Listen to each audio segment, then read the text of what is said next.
വീണ്ടും ഞെട്ടിച്ചിരിക്കുകയാണ് ജയശങ്കർ.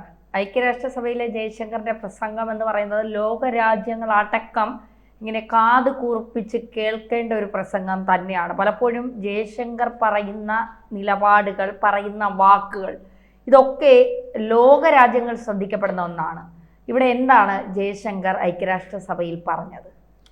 ഐക്യരാഷ്ട്രസഭയിൽ ജയശങ്കറിൻ്റെ പ്രസംഗം ലോകമാധ്യമങ്ങൾ വലിയ നിശബ്ദതയോടെ കേട്ടു എന്നാണ്. അത് ഒന്നാമത്തെ പ്രത്യേകത. രണ്ട്, ആ പ്രസംഗത്തിനെ അവർ വിശേഷിപ്പിച്ചത് ഒരു മാസ്റ്റർ ക്ലാസ് എന്നാണ്, ഡിപ്ലോമാറ്റിക് മാസ്റ്റർ ക്ലാസ് എന്നാണ്. സാധാരണഗതിയിൽ അങ്ങനെയുള്ള വിശേഷണങ്ങൾ ഈ പാശ്ചാത്യ മാധ്യമങ്ങൾ കൊടുക്കാറില്ല എന്ന് മാത്രമല്ല, ഇന്ത്യക്കാർക്ക് ഒരിക്കലും കൊടുക്കാറില്ല.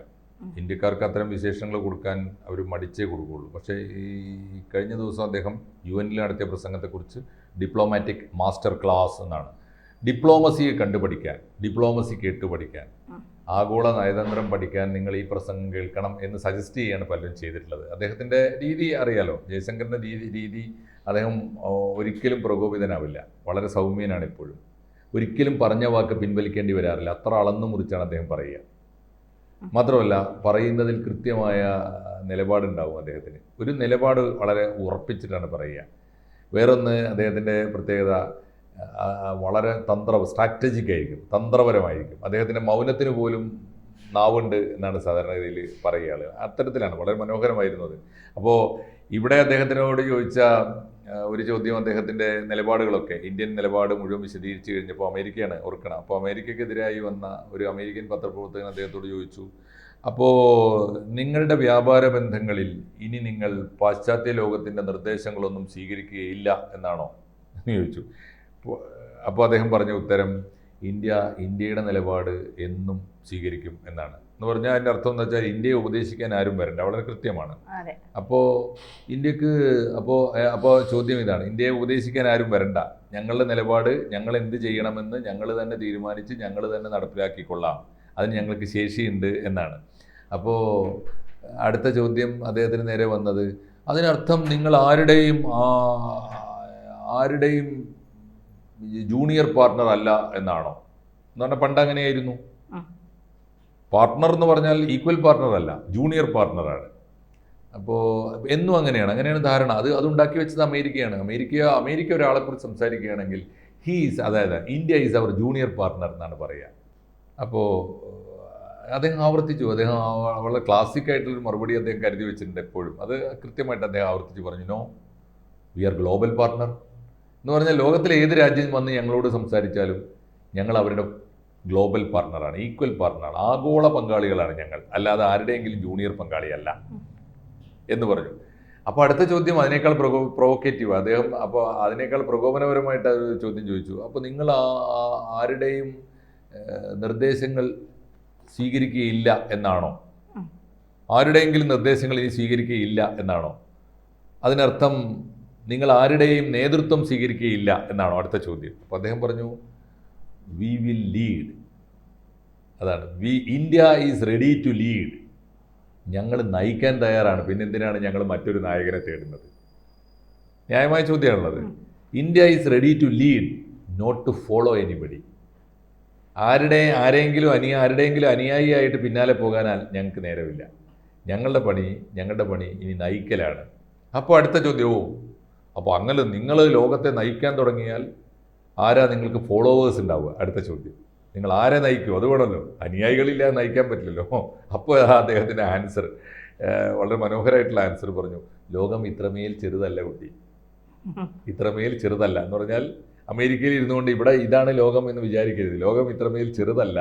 എന്നിട്ട് പറഞ്ഞു, Africa is there, south Asia is there, middle east is there, south east Asia is there, ഇതൊക്കെ ലാറ്റിൻ അമേരിക്ക ഈസ് ദേർ, ഇതൊക്കെ ലോകമാണ്.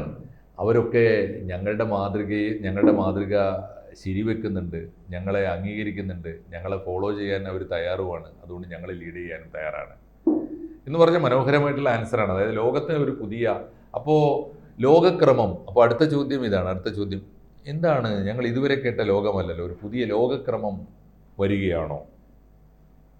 ഒരു പുതിയ ലോകക്രമം വരികയാണോ എന്ന ചോദ്യത്തിന് അപ്പോൾ അദ്ദേഹം പറഞ്ഞു ആൻസർ, ഒരു പുതിയ ലോകം പിറന്നു കഴിഞ്ഞത് അറിയാൻ വൈകിയത് നിങ്ങളാണ്, ഞങ്ങളല്ല.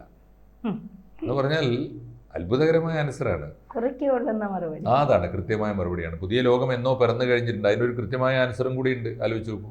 2014 ഒരു 10 കൊല്ലം മുമ്പുള്ള ഇന്ത്യ അല്ല പുതിയ ഇന്ത്യ എന്നാണ് അതിൻ്റെ അർത്ഥം. പുതിയ ഇന്ത്യ ഒരുപാട് മുന്നേറിയിട്ടുണ്ട്. പുതിയ ഇന്ത്യയെ നോക്കാൻ ആളുകളുണ്ട്, പുതിയ ഇന്ത്യയെ പിന്തുടരാൻ ആളുകളുണ്ട്, പുതിയ ഇന്ത്യയെ മാതൃകയാക്കാൻ ആളുകളുണ്ട്. അതും അദ്ദേഹം പറഞ്ഞു, ഞങ്ങൾ ആരോടും അക്രമം കാണിച്ചിട്ടല്ല, അനീതി കാണിച്ചിട്ടല്ല. ഞങ്ങൾ ഞങ്ങളുടെ വഴിക്ക് ശരിയായ മാർഗത്തിൽ മുന്നോട്ട് പോകുന്നത് കൊണ്ട് ഞങ്ങളെ പിന്തുണയ്ക്കാൻ ആളുണ്ട് എന്നുള്ളതുകൊണ്ടാണ്. അപ്പോൾ അദ്ദേഹം അവസാനമായിട്ട് പ്രസംഗം അവസാനിപ്പിക്കുമ്പോൾ അദ്ദേഹം പറയുന്ന പ്രധാനപ്പെട്ട ഒരു വാക്യം അതാണ്. ഇന്ത്യ ഈ വളരെ വളരെ ശാന്തമായി അങ്ങേയറ്റം അദ്ദേഹത്തിൻ്റെ പ്രസംഗത്തെക്കുറിച്ച് പറയുന്ന ഒരു വാക്യം ഇതാണ്. ഓരോ വാക്കിലും അദ്ദേഹത്തിൻ്റെ ഒരു സ്റ്റാൻസ് ഉണ്ടായിരുന്നു, കൃത്യമായ നിലപാടുണ്ടായിരുന്നു, ക്ലാരിറ്റി ഉണ്ടായിരുന്നു, ശാന്തത, പരമശാന്തമായിരുന്നു അദ്ദേഹം. ശാന്തമായിരുന്നു, ശക്തമായിരുന്നു, സ്ട്രാറ്റജിക് ആയിരുന്നു. അത് വളരെ പ്രധാനപ്പെട്ടതാണ്. ശാന്തമാണ്, ശക്തമാണ്, നയപരമാണ്, തന്ത്രപരമാണ്. അത്തരത്തിൽ ഒരു ഗംഭീരമായ പ്രസംഗം നടത്തിയാണ് അദ്ദേഹം അവിടുന്ന് പോകുന്നത്. അപ്പോൾ ആളുകൾ ഈ അദ്ദേഹത്തിൻ്റെ ഒടുവിലത്തെ ആ പത്രസമ്മേളനം അവസാനിക്കുമ്പോൾ മുഴുവൻ പത്രക്കാരും സമ്പൂർണ്ണ നിശബ്ദതയ്ക്ക് ശേഷം വളരെ വളരെ ആവേശപൂർവ്വം കൈയടിച്ചാണ് ആ പ്രസംഗം അവസാനിപ്പിച്ചത്. ആ പ്രസംഗത്തിൻ്റെ ആ കയ്യടിയുടെ അലയൊലികൾ പടിഞ്ഞാറൻ ലോകത്താകെ പടർന്നു പിടിച്ചു എന്നാണ് മാധ്യമങ്ങൾ പറയുന്നത്. എന്തായാലും അത് വലിയൊരു ഒരു പ്രകാശവും വെളിച്ചവും പ്രതീക്ഷയും ലോകത്തിന് നൽകുന്നുണ്ട്. മാത്രമല്ല, ഇന്ത്യയെ മാതൃകയാക്കാൻ, ഇന്ത്യയുടെ വിദേശകാര്യമന്ത്രിയുടെ വാക്കുകളിൽ നിന്ന് പ്രചോദനം ഉൾക്കൊള്ളാൻ ഇന്ന് വരെ നമ്മൾ പരിഗണിച്ചിട്ടില്ലാത്ത ഒരു പുതിയ ലോകം കാത്തിരിക്കുന്നുണ്ട്. അതാണ് അദ്ദേഹത്തിൻ്റെ പ്രസംഗത്തിൻ്റെ ഒരു പ്രത്യേകത. ആ പ്രസംഗം അവസാനിപ്പിക്കുന്നത് ഗംഭീരമായൊരു വാക്യത്തോടു കൂടിയാണ്. നിങ്ങളൊന്ന് മനസ്സിലാക്കണം, ലോകത്തിൻ്റെ ലീഡർഷിപ്പ് എന്ന് പറയുന്നത് അത് നമ്മുടെ കർമ്മത്തിലൂടെ നേടിയെടുക്കാനുള്ളതാണ്, അല്ലാതെ നമ്മൾ സ്വയം അവകാശപ്പെട്ട് ഉണ്ടാവേണ്ടതല്ല. Leadership is to be attained, not to be suggested എന്നാണ്. ഞാൻ ലീഡറായിക്കൊള്ളാം എന്ന് പറഞ്ഞുകൊണ്ട് ഓരോരുത്തർ രംഗത്ത് വന്നൊരു കാര്യമില്ല. ഞാനാണ് നിങ്ങളുടെ ലീഡർ, ഞാൻ ലോകത്തെ നയിക്കും, അതുകൊണ്ട് എന്നെ നിങ്ങൾ അനുസരിച്ചാൽ മതി എന്ന് പറയുന്നിടത്തല്ല ലീഡർ ഉണ്ടാകുന്നത്. അനുഭവങ്ങളിലൂടെ ലീഡർ ഉണ്ടായി വരികയാണ് എന്ന് പറഞ്ഞപ്പോഴാണ് പാശ്ചാത്യ ലോകം ഞെട്ടിപ്പോകുന്നതും സൈലൻ്റായി പോകുന്നതും. അതുകൊണ്ട് ഇങ്ങനെ ഒരു ആ പ്രസംഗത്തിന് കിട്ടിയ ഒരു അപാരമായ സ്വീകാര്യതയുണ്ടല്ലോ. ആ സ്വീകാര്യത ഒരു മന്ത്രിക്ക് ആ പ്രസംഗത്തിൻ്റെ പ്രത്യേകത ആണ് അവർ പറഞ്ഞത്. ഈ പ്രസംഗം ആണ് ഡിപ്ലോമസിയെക്കുറിച്ച്, ആഗോള രാഷ്ട്രീയ വേദികളിലെ ഡിപ്ലോമസിയെക്കുറിച്ച് നടത്തി ഞങ്ങളൊക്കെ കേട്ടിട്ടുള്ള ഏറ്റവും മാസ്റ്റർ ക്ലാസ് ആയിരുന്നു ആ പ്രസംഗം.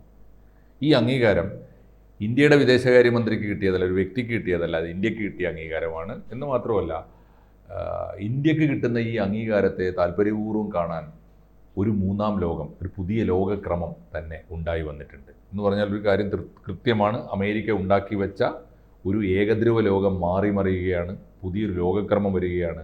ആ ലോകത്തിന് ഒരുപാട് പ്രധാനപ്പെട്ട കേന്ദ്രങ്ങളുണ്ടാകും. അമേരിക്ക എത്ര തന്നെ അവകാശപ്പെട്ടാലും പുതിയ ലോകക്രമത്തിൽ തീർച്ചയായിട്ടും ചൈനക്കും റഷ്യക്കും ഒപ്പം തത്തുല്യമായൊരു പദവിയിൽ ഇന്ത്യയും വിരാജിക്കും എന്ന് തീർച്ചയാണ്. ഇന്ത്യയുടെ നേതൃത്വം അംഗീകരിക്കാൻ തയ്യാറുള്ള ധാരാളം ലോകരാജ്യങ്ങളുടെ സൂചനകൾ ആ പ്രസംഗത്തിലുണ്ട്. തീർച്ചയായിട്ടും അത് ഇന്ത്യക്ക് കിട്ടുന്ന അംഗീകാരമാണ്, ജയശങ്കറിന് കിട്ടുന്ന ഏറ്റവും വലിയ അഭിനന്ദനവുമാണ്.